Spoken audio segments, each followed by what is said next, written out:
마가복음 2장 1절에서 17절입니다. 마가복음 2장 1절에서 17절입니다. 제 성경이 신약 성경 54쪽입니다. 다 찾으셨죠? 우리 전체적으로 같이 합독하겠습니다. 시작. 수일 후에 예수께서 다시 가버나움에 들어가시니 집에 계시다는 소문이 들린지라 많은 사람이 모여서 문 앞까지도 들어설 자리가 없게 되었는데 예수께서 그들에게 도를 말씀하시더니 사람들이 한 중풍병자를 네 사람에게 메워 가지고 예수께로 올세 무리들 때문에 예수께 데려갈 수 없으므로 그 계신 곳의 지붕을 뜯어 구멍을 내고 중풍병자가 누운 상을 달아내리니 예수께서 그들의 믿음을 보시고 중풍병자에게 이르시되 작은 자여 내 죄사함을 받았느니라 하시니 어떤 서기관들이 거기 앉아서 마음에 생각하기를 이 사람이 어찌 이렇게 말하는가 신성모독이로다 오직 하나님 한 분 외에는 누가 능히 죄를 사하겠느냐. 그들이 속으로 이렇게 생각하는 줄을 예수께서 곧 중심에 아시고 이르시되 어찌하여 이것을 마음에 생각하느냐.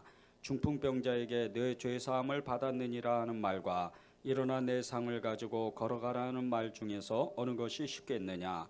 그러나 인자가 땅에서 죄를 사하는 권세가 있는 줄을 너희로 알게 하려 하노라 하시고 중풍병자에게 말씀하시되 내가 내게 이르노니 일어나 내 상을 가지고 집으로 가라 하시니 그가 일어나 곧 상을 가지고 모든 사람 앞에서 나가거늘 그들이 다 놀라 하나님께 영광을 돌리며 이르되 우리가 이런 일을 도무지 보지 못하였다 하더라. 예수께서 다시 바닷가에 나가심에 큰 무리가 나왔거늘 예수께서 그들을 가르치시니라. 또 지나가시다가 알페오의 아들 예유가 세간에 앉아 있는 것을 보시고 그에게 이르시되 나를 따르라 하시니 일어나 따르니라. 그의 집에 앉아 잡수실 때에 많은 세리와 죄인들이 예수와 그의 제자들과 함께 앉았으니 이는 그러한 사람들이 많이 있어서 예수를 따름이러라. 바리새인의 서기관들이 예수께서 죄인 및 세리들과 함께 잡수시는 것을 보고 그의 제자들에게 이르되 어찌하여 세리 및 죄인들과 함께 먹는가. 예수께서 들으시고 그들에게 이르시되 건강한 자에게는 의사가 쓸데없고 병든 자에게야 쓸데있느니라. 나는 의인을 부르러 온 것이 아니요 죄인을 부르러 왔노라 하시니라. 아멘. 하나님의 말씀입니다. 예수 믿는 우리의 모든 사람들, 모든 성도들의 그 간절한 소망은 천국을 가는 겁니다. 천국을 소망하는 거죠. 그래서 우리가 천국을 가려고 다른 사람들보다 세상 사람들보다 더 정직하게, 더 정결하게, 더 순수하게 살려고 애를 쓰는 겁니다. 천국은 마음이 가난하고 심령이 깨끗하고 그리고 삶이 정결한 사람, 삶이 정직한 사람들이 가는 곳입니다. 예수 그리스도로 충만한 이런 사람, 예수 그리스도의 영으로 충만한 사람, 그 사람이 가는 곳이 천국이죠. 우리가 눈에는 보이지 않고 또 손에는 잡히지 않고 귀에는 들리지 않아도 우리의 마음의 소원이 천국에 있다는 것을 우리 영혼이 또 우리의 모든 우리의 마음이 여러분의 마음이 그것을 다 알고 있는 겁니다. 우리가 예수를 믿는 그 순간서부터 우리의 목표는 우리의 정말 삶의 그 길은 오직 천국 그 한 곳밖에 없습니다. 우리가 그래서 이 땅에서 때로는 힘들고 지치고 어렵고 또 사람 때문에 마음이 속상하고 사람 때문에 삶이 어려워질 때 사람 때문에 정말 분이 나고 또 성질이 날 때도 참아내고 우리가 인내할 수 있는 것은 천국을 가기 위해서 그 모든 것을 참아내는 겁니다. 이 천국을 가는 방법은 다른 것이 없습니다. 오직 예수님을 만나는 겁니다. 우리가 예수님을 믿었는데 또 예수님을 만나야 되나? 예수님을 더 깊이 만나고 예수님을 더 가까이 우리가 모실 수만 있다면, 예수님을 우리가 눈앞에서 만날 수 있다면 우리는 천국을 소유한 자가 되는 겁니다. 이 천국을 정말 소원하고 천국을 가기를 여러분이 갈망해야 됩니다. 그것이 여러분의 삶의 목표고 그것이 여러분이 살아가는 의미입니다. 우리가 천국을 소유할 수 있고 우리가 천국 믿음의 눈이 열리게 되면 사실 우리가 사는 이 땅의 모든 좋아 보이는 것 그리고 우리가 가지고 있는 가장 소중한 것들조차도 사실 아무렇지도 않게 여겨집니다.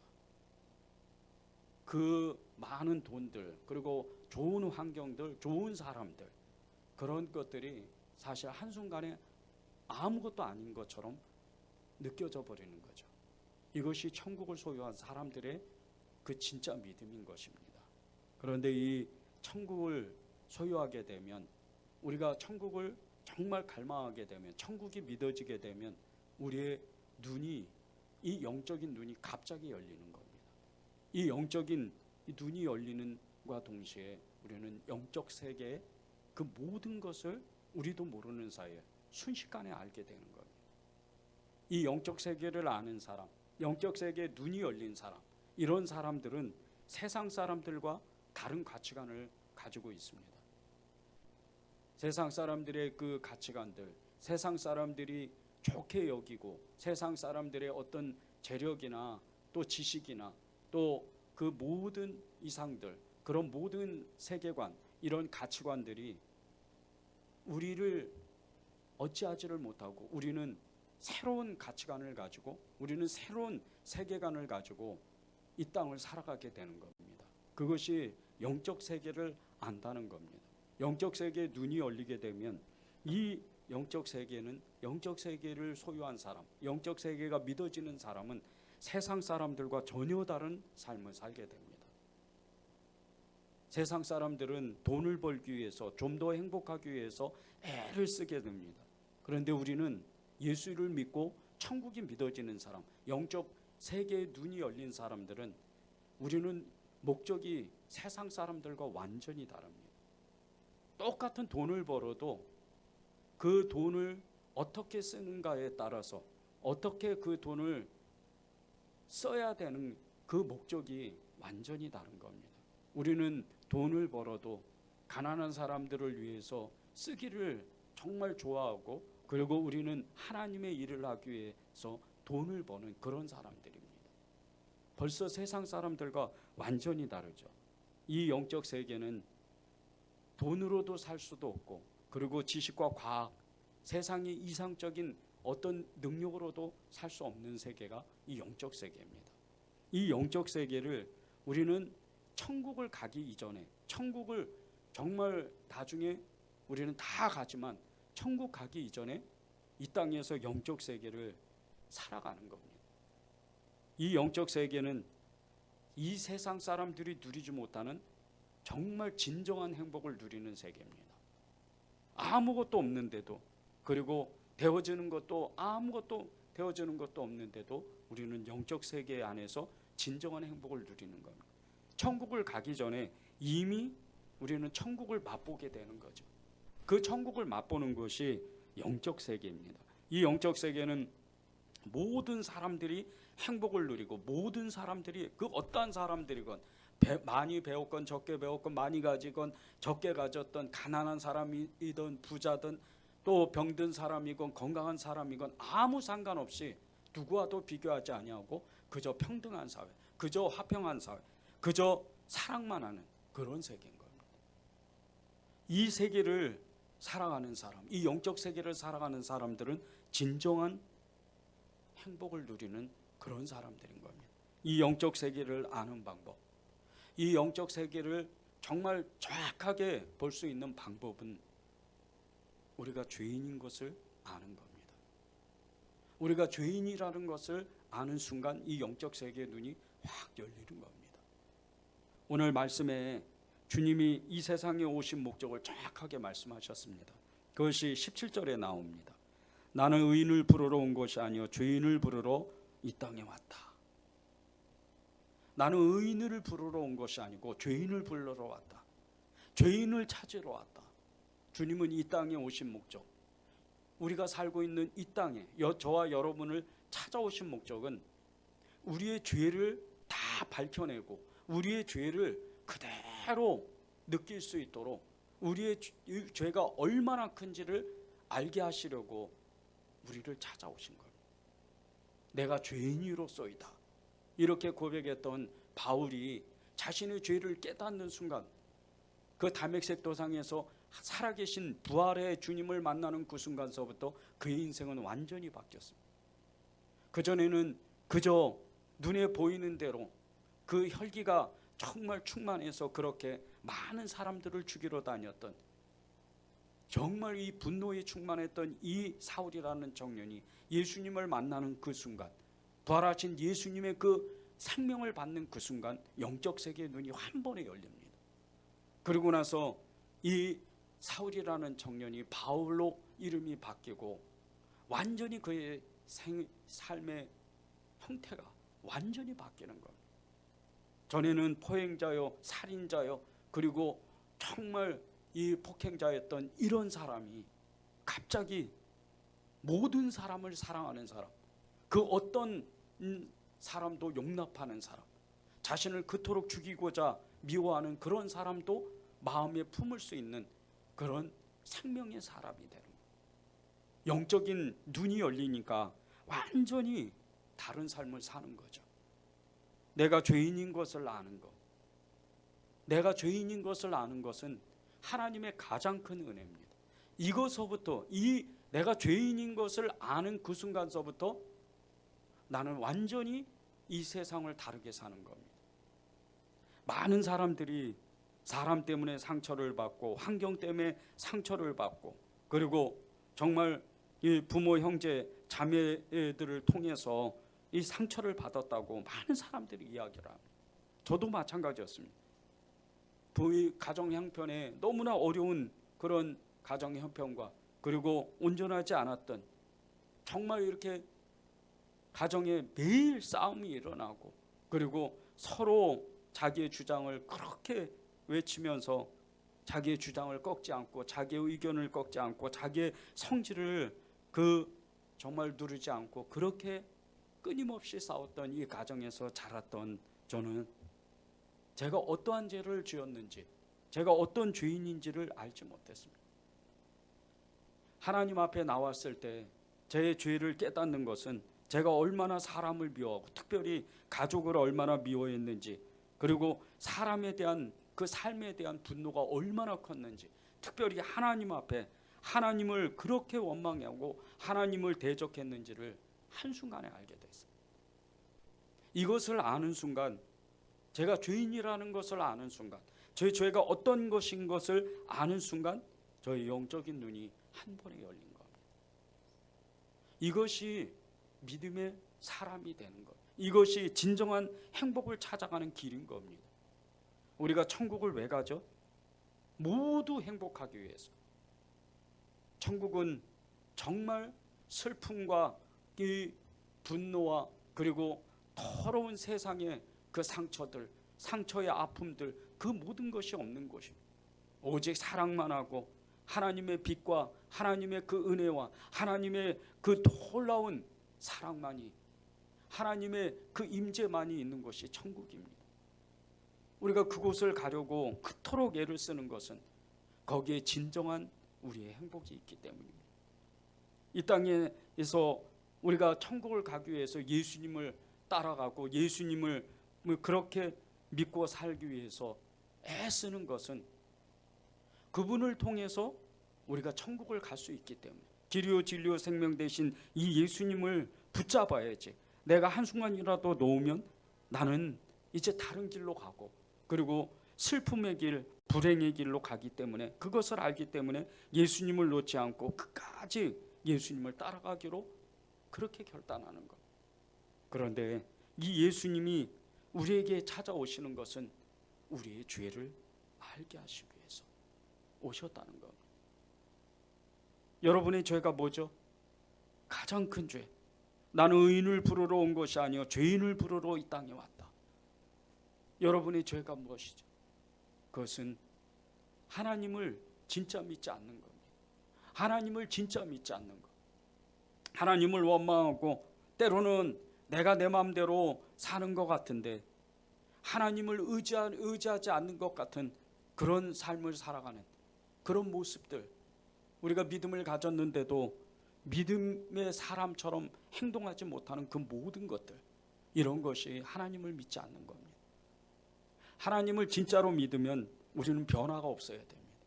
하나님을 진짜로 믿으면 우리는 끊임없이 다른 사람을 판단할 수가 없습니다. 그 다른 사람이 나보다 그 사람보다 내 죄가 훨씬 더 크기 때문에, 그것을 알기 때문에 그 사람에 대한 어떠한 판단도 할 수가 없는 거예요. 그래서 예수님은 원수도 사랑하라고 말씀하시는 거예요. 원수도 사랑할 수 있는 능력, 이것은 내 죄가 얼마나 큰지를 알았을 때 하나님이 나를 찾아오셨구나, 나를 구원하시려고. 1절과 12절에 보면 중풍병자의 그 친구들의 믿음에 대해서 이야기를 합니다. 그런데 이 중풍병자의 친구들의 그 헌신과 봉사를 통해서 이 중풍병자가 얻는 것이 있었어요. 그것은 그 자신의 죄를 용서받는 동과 동시에 그는 병도 고쳐지고 그리고 구원의 역사가 그에게 일어났다는 겁니다. 친구들의 그 헌신과 봉사, 그 믿음을 통해서 예수님은 이 중풍병자의 죄를 용서를 해주셔요. 여러분이 내가 얼마나 큰 죄인이라는 것을 아는 그 순간서부터 여러분은 또 다른 예수님이 찾으시는 그 죄인을 찾아가서 그 사람의 죄가 무엇인지 여러분이 말하지 않아도, 여러분이 굳이 예수님이 어떤 분인지 말하지 않아도 그 사람이 안다는 겁니다. 이것이 그리스도를 믿는 진정한 그리스도의 사람들이 하는 일입니다. 여러분이 죄를 아는 그 순간서부터 여러분이 전도하고 여러분이 사랑하고 여러분이 섬기는 많은 사람들이 자신의 죄를 깨닫습니다. 왜? 그것은 여러분 안에 있는 그 예수님이 그 사람을 찾아가기 때문입니다. 이것이 죄인, 이 중풍병자였던 이 죄인이 친구들이 하는 그 일이었던 겁니다. 이 중풍병자가 자신의 죄를 용서받는과 동시에 그렇게 고칠 수 없었던, 정말 이 중병에 앓았던 이 중풍병을 단번에 고침을 받아요. 여러분의 그 능력, 여러분 안에 계신 그 예수님의 십자가의 그 능력, 생명의 능력이 얼마나 큰 줄 아세요? 내가 죄인인 것을 아는과 동시에 또 다른 누군가가 나를 통해서 살아나는 겁니다. 중풍병자와 같이 도저히 고치지 못하는, 이 정말 요즘으로 말하면 암이죠. 아주 암 사계에 있는 사람, 암병에 아주 고질적인 이런 병에 정말 이렇게 있는 사람들이 그 암과 같은 고통을 받고 있는, 환경에 묶여 있고 죄에 묶여 있고 세상에 묶여 있고 자신 안에 묶여 있는 이런 사람들이 여러분을 통해서 구원받는 겁니다. 여러분을 통해서 죄를 용서받는 거예요. 예수님을 만나는 거예요. 이런 큰 정말 은혜를 여러분이 소망해야 돼요. 이 중풍병자에게 정말 임했던 이 하나님의 은혜, 예수님의 그거 찾아오시는, 죄를 알게 하시는 그 은혜는 이루 말할 수가 없어요. 5절을 보세요. 예수께서 그들의 믿음을 보시고 중풍병자에게 이르시되 작은 자여 내 죄사함을 받았느니라 하시니, 작은 자여 내 죄사함을 받았느니라. 이 말씀을 들었던 이 중풍병자의 그 심령이 어떻겠어요? 이 말씀을 들었다. 이미 주님 앞에 친구들의 그 도움을 받아서 지붕을 뜯어서 예수님의 그 발 앞에 내려오는 이 중풍병자의 마음은 병도 병이지만 자신이 얼마나 큰 죄인이라는 것을 이미 알고 있어요. 그 죄 때문에 이 병이 걸린 거예요. 이 죄 때문에 자신이 정말 죄의 그 사슬에 묶여 있고 세상의 그 억압에 묶여 있고 그리고 세상 죄에 묶여 있는 것을 자신은 많이 아는 거예요. 그런데 주님 앞에 점점 이 침상에 내려올 순간에 예수님의 얼굴이 계속해서 선명하게 보이는, 그 주님의 얼굴을 보는 이 중풍병자의 마음이 어떻겠어요? 예수님이 나를 쳐다보신다. 예수님이 나에게 말씀하신다. 이 체험을 하면요, 이렇게 주님을 만나면 우리가 어떠한 죄도 그냥 사해지는 거예요. 어떠한 죄도 그냥 용서받는 거예요. 여러분이 누구를 찾아가서 예수 믿으세요, 하나님은 당신을 사랑하십니다, 그 말 속에 예수님이 그 사람의 눈을 쳐다보고 그 사람의 마음에 하나님이 말씀하시는 거예요. 나는 너를 구원하러 왔다. 너의 죄를 사하러 왔다. 이 은혜가, 이렇게 우리가 쓰임받는 그 은혜를 사모해야 돼요. 우리가 우리의 죄를 아는 눈이 열릴 때 이 영적 세계를 우리가 한 번에 볼 수가 있는데, 그것은 천국을 보는 눈이에요. 이 천국을 보는 눈, 우리의 죄를 아는 순간 그 눈이 열리는 이 은혜가 얼마나 큰 줄 아세요? 2021년 작년이죠. 6월에 한국인 성직자 중 최초로 교황청 성직자성 장관이 된 분이 계세요. 이분이 카톨릭 주교였던, 대종교구 주교였던 유흥식 이 주교였어요. 한국인으로서는 최초로 이 로마 카톨릭의 이 장관이 됩니다. 그게 성직자 이 성 장관인데, 전 세계의 카톨릭에 있는 수많은 성직자가 필요한 이런 곳에 성직자를 파견하고, 그리고 성직자들을 관리하는, 그리고 성직자들의 그 편지를 받아서 그들에게 응답해주는 그런 일을 하는, 그런 업무를 하는 장관이세요. 엄청난 이 직책입니다. 근데 이분이 올해 8월 27일에, 지난달이죠, 8월 27일에 한국에서 네 번째로 추기경이 돼요. 추기경 서품을 받아요. KBS에서 다큐멘터리를 이 유흥식 추기경의 다큐멘터리를 제작했는데, 그 제목이 교황과 추기경입니다. 이 다큐멘터리 그 안에, 그 영상 안에 이 유흥식 추기경님이 그 교황청 고대 문서고에 들어가서 그 300년이 지난 조선에 있는 이 천주교 신자들의 관련된 이 사료들을 찾습니다. 그런데 그곳에서 여러 이런 사료집에서 천주교 신자였던 유진길이라는 이 사람의 편지를 거기서 발견해요. 이 유진길이라는 사람이 1839년에 그 39년 조선 헌종 때 천주교를 믿는다는 이유로 서소문 밖에 가서 목이 잘려 순교한 사람입니다. 이 사람의 세례명이 아우구스틴이라는 세례명인데, 이 사람이 정삼품이었던 이 벼슬을 가진 역관이었습니다. 그 직업을 이용해서, 역관이라는 직업을 이용해서 중국 북경을 8번이나 왕래하면서 서양 신부를 만나서 자기가 직접 세례를 받았어요. 예수님을 믿은 지 얼마 안 됐는데 그의 마음이 얼마나 천국을 소망하고 영적 세계를 갈망했는지 그는 스스로 공부를 했어요. 도교, 불교 여러 서적들을 탐독했는데 자신의 영혼에 만족함을 느끼지 못했어요. 그러다가 우연히 이 천주교에 대한 자료의 작은 소책자를 보면서 영혼에 대한 그 눈이 열렸어요. 그리고 그는 천주교 신자가 되기로 결단하고 이제 많은 천주교 신자들을 찾아다녔습니다.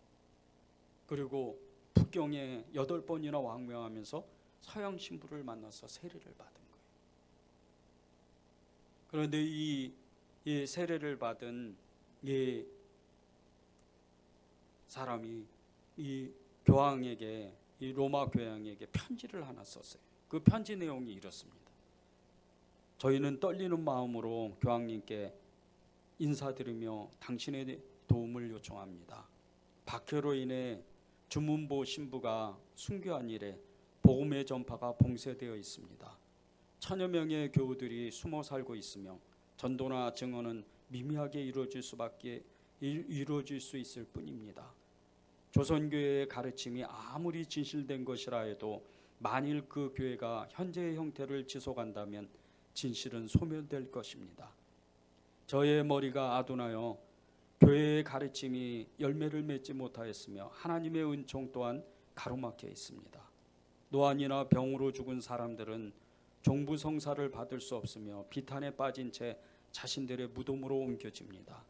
그들이 떠나고 남은 사람들은 슬픔을 견디며 삶에 지쳐갑니다. 슬픔과 고통이 서서히 저희의 마음을 장식하고 있습니다. 그러므로 위험에도 불구하고 우리는 여러 차례 베이징의 주교에게 저희를 도와달라고 요청했습니다.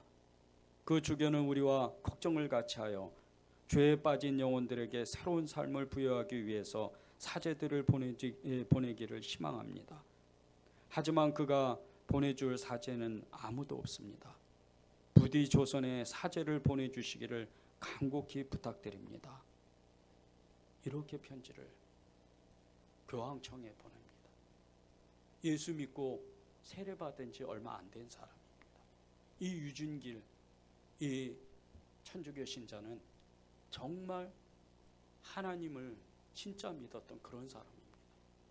그런데 이때 이 유준기 이 천주교 신자가 교황에게 편지를 보낼 때는 이미 엄청난 이 조선의 박해로 인해서 천주교 신자들이 거의 다 순교할 정도로, 거의 다 사라질 정도로 조선에는 하나님을 믿는 사람, 예수를 믿는 사람이 거의 없을 정도였습니다. 그런데 이 편지를 제가 보면서 정말 진짜 은혜 받았던 것은 그 맨 편지 끝에 이런 자신이 누군지를 밝히는 그런 글을 보고 너무나 충격을 받았습니다. 이 편지 끝에 이렇게 씁니다. 죄인 아우구스틴 올림. 죄인 아우구스틴 올림. 자신은 죄인이라는 거예요. 이 사람의 믿음이 얼마나 진실한 줄 아세요? 실제적으로 이 사람은 서선문 밖에 나가서 자신의 친구와 함께, 천주교 신자죠, 친구와 함께 수많은 사람들 앞에서 목이 잘려서 순교를 하는데 그렇게 담담하게 그 모든 것을 받아냅니다. 그런데 더 대단한 것은 그의 아들이 그 믿음을 그대로 받았다는 거예요. 그런데 이 아들이 14살이었어요. 이 유진길 이 천주교 신자의 아들이 14살이었어요. 14살에 순교합니다. 이 아들의 세례명이 베드로입니다. 그 아버지 유진길의 영향으로 예수를 믿게 되는데 그의 어머니와 누나의 극심한 반대에도 불구하고 그는 예수님을 영접했어요. 그리고 1839년 기해년 기해박해 때, 천주교 박해죠. 기해박해 때 자신의 아버지를 비롯해 수많은 신자들이 관아에 잡혀가는 모습을 자기 눈으로 봅니다. 그 모습을 보고 이 유대철이라는 이 청소년 14살짜리가 스스로 관아에 찾아갑니다. 그리고 그 포졸들에게 자신은 천주교인이라는 것을 밝힙니다. 그리고 나서 이 유대철이는 포도청의 극심한 형벌과 그 고문을 받습니다.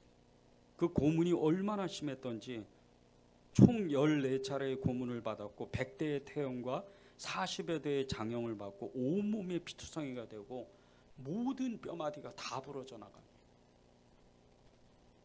얼마나 그게 심했는지 허벅지의 살이 다 뜯겨져 나가서 아예 그냥 뼈밖에 뼈도 이렇게 잘 서 있지도 못할 정도로 그런 극심한 고통을. 거기에 더해서 인두를 빨갛게 달고서 그 입에다가 넣겠다고 협박하는데도 자신의 입을 벌려서 그 자신의 입에다가 집어넣으라고, 절대 예수님을 배교할 수 없다고 그런 고백을 하고. 이 유대철이가 1839년 10월 31일 날 감옥 안에서 교수형을 받아서 순교합니다. 자신의 아버지 유진길의 그 믿음을 그대로 받아서 14살짜리가 예수님을 고백하는 거예요. 한 사람의 이 영적 세계의 눈이 열리고 천국 소망을 가졌던 이 유진길이라는 천주교 신자 한 사람으로 그 아들 유대철이도 순교의 반열로 그렇게 기꺼이 나아가는 거예요. 이 아버지 유진길 천주교 신자와 유대철 이 두 사람은 이 교황청에서 이 한국 순교 103인에 들어가는 그런 큰 은혜를 누립니다. 이 유대철이는 이 한국 천주교 신사 중에 가장 어린 나이에 순교했던 그 정말 기록을 가지고 있어요. 예수를 믿는 것, 예수를 믿는 게 도대체 무엇일까? 나는 의인을 부르러 온 것이 아니요 죄인을 부르러 왔다. 나는 의인을 부르러 온 것이 아니고 죄인을 부르러 왔다. 여러분 안에 있는 죄를 깨닫는 그 순간서부터 여러분은 진짜 예수님의 사람이 되는 거예요. 그런데 그것이 더욱 깊이 예수님을 만나고 예수님을 더욱 깊이 체험하면 할수록 여러분의 믿음은 정말 금과 같은, 정말 이렇게 정련되는 정말 순수한, 너무나 순전한 그 믿음의 사람이 되는 거예요. 이런 사람이 영적 세계를 그냥 느끼고 그 영적 세계를 보는 겁니다. 그 영적 세계를 살아가는 거예요. 이 눈이 열리려면 우리의 그 신앙 중에 좋지 않은 것들을 빨리 버려야 돼요. 첫 번째가 우리의 마음 가운데 이 고정되어 있는 고집스러운 마음입니다. 5절과 7절을 읽겠습니다. 예수께서 그들의 믿음을 보시고 중풍병자에게 이르시되 작은 자야 내 죄사함을 받았느니라 하시니 어떤 서기관들이 거기 앉아서 마음에 생각하기를 이 사람이 어찌 이렇게 말하는가 신속모독이로다. 오직 하나님 한 분 외에는 누가 능히 죄를 사하겠느냐. 예수님이 죄를 사하겠다고, 중풍병자의 그 죄를 사하겠다고 말씀하실 때 거기에서 그것을 판단했던 사람들이 있었어요. 6절에 보면 어떤 서기관들이라 그랬어요. 이 어떤 서기관들이 가졌던 그 신앙과는 다른 게 아니에요. 모세의 율법적인 신앙관이에요. 아예 그냥 그 모세의 율법적인 그 말씀 안에서 도저히 다른 것을 용납하지 않는, 어떻게 하나님 한 분 외에는 누가 죄를 사할 수 있느냐. 자신들이 그토록 수백 년 동안 그렇게 수세기 동안 기다리고 기도하고 그렇게 고대했던 메시아 예수님이 오셨는데, 예수님이 옆에 계시는데, 예수님이 눈앞에 계시는데도 그것을 알지 못하는 거예요. 그것을 부인하는 거예요. 이런 정말 율법적인 신앙을 빨리 버려야 돼요. 우리로 말하면 신앙의 매너리즘이잖아요. 어제는 어떻고 어떤 믿음이었고 1년 전에는 어떤 믿음이었고 내가 그때는 무슨 일을 했고 그때 그 얘기를 계속합니다. 이런 믿음에 빠지면 안 돼요. 이전 것은 다 지나가 버리는. 나의 믿음, 나의 신앙은 매번 새로워야 돼요. 매번 하나님을 만나야 돼요. 매 순간 주님을 깊이 체험해야 돼요. 우리가 한순간이라도 예수님을 잊어버리면 우리도 모르는 사이에 신앙의 그 매너리즘에 빠져서 헤어나지를 못해요. 마음이 굳어져 버리는 거예요.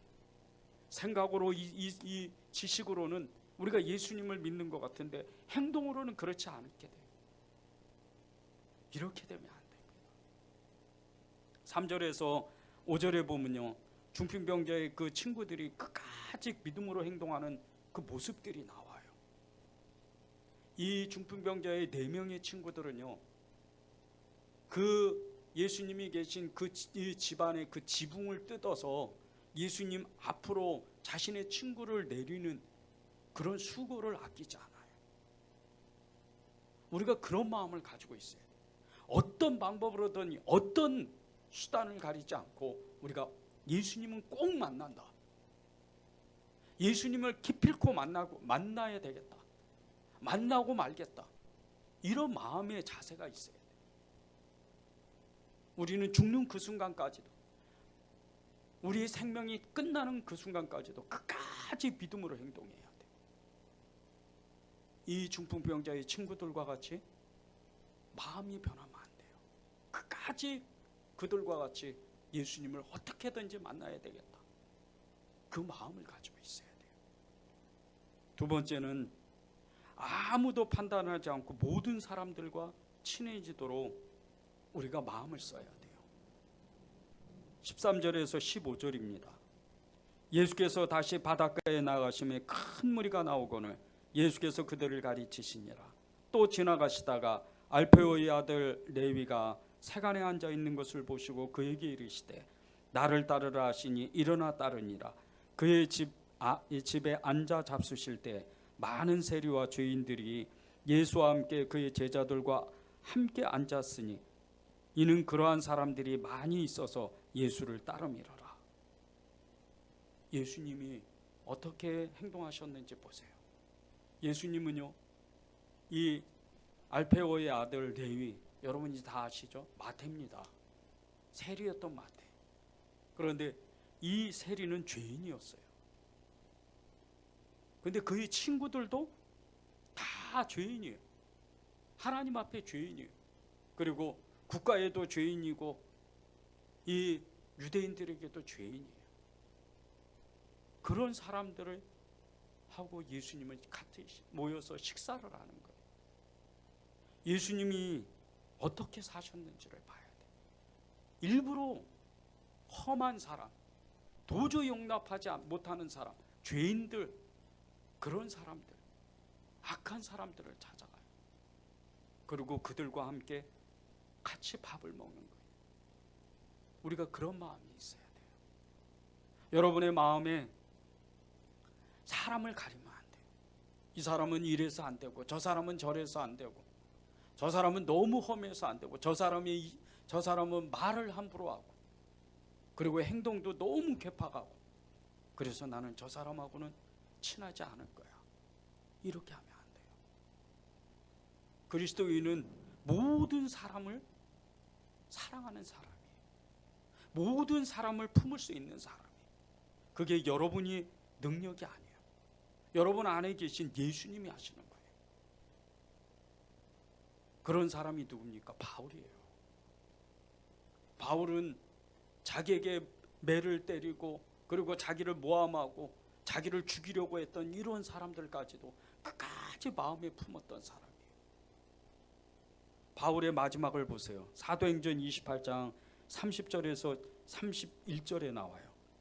바울이 온 이태를 자기 셋집에 머물면서 자기에게 오는 사람을 다 영접하고 하나님의 나라를 전파하며 주 예수 그리스도에 관한 모든 것을 담대하게 거침없이 가르치더라. 죽을 날이 가까웠어요. 순교할 날이 가까웠어요. 그런데 그 감옥에서조차 많은 사람들이 찾아올 때 그 어떠한 사람이건 로마 사람이건 유대인이건 죄인이건 어떤 사람이건 다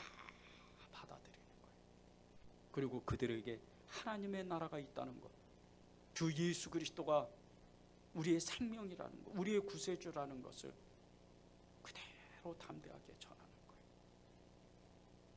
거예요. 여러분에게 이런 마음이 있어야 돼요. 우리가 이 땅에서 무엇을 하면서 어떤 목표를 가지고 이 땅에서 살아가게 했어요. 우리의 목표는 예수님이에요. 우리의 목표는 천국이에요. 우리가 이 땅에 살아가는 목적도 예수님을 알기 위해서, 예수님을 사랑하기 위해서, 그 천국을 가기 위해서 살아가는 거예요. 돈을 버는 거, 어떤 환경이 좋아지는 거, 어떤 꿈을 이루는 거, 이런 것이 목적이 아닙니다. 물론 여러분들이 잘 돼야 돼요. 돈도 많이 벌고 성공도 해야 돼요. 그런데 그 목적이 있어요. 돈을 많이 벌고 성공하는 것은 또 다른 누군가에게, 나 같은 죄인인 누군가에게 찾아가서 하나님의 사랑을 전하는 거예요.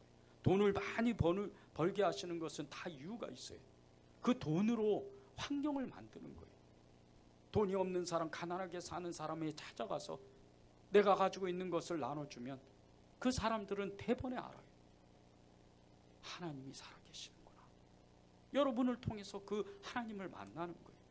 여러분이 성공해야 되는 것은 세상 가운데에서 정말 머리가 똑똑하고 정말 능력이 있는 그런 많은 사람들이 있어요. 그런데 그리스도를 믿는, 예수님을 믿는 사람이 그 사람들보다 더욱더 큰 능력을 가지고, 더욱 뛰어난 지식을 가지고, 더욱 큰 하나님의 그 역사를 만들어내서 그들에게 정말 하나님이 계신다는 것을 알려줘야 되는 거예요. 그러기 위해서 성공하게 하는 거예요. 여러분이 죄를 깨닫는 순간, 여러분이 정말 내가 죄인이라는 것을 아는 순간, 여러분은 진정한 행복을 그때부터 누리는 거예요. 저는 여러분들이 진짜 행복하기를 바랍니다. 행복하게 살기를 바라요. 그런데 그러려면 예수님을 만나야 돼요. 여러분이 죄인인 것을 알아야 돼요. 내 죄가 얼마나 큰지를 알아야 돼요. 그 아는 순간서부터, 내 죄를 아는 순간서부터, 내가 예수님을 만나는 순간서부터 여러분의 불행은 끝나는 거예요. 이제부터 진정한 행복이 여러분의 삶에 나타나게 되는 거예요. 그런 은혜가 이 한 주간 동안 여러분의 삶에 가득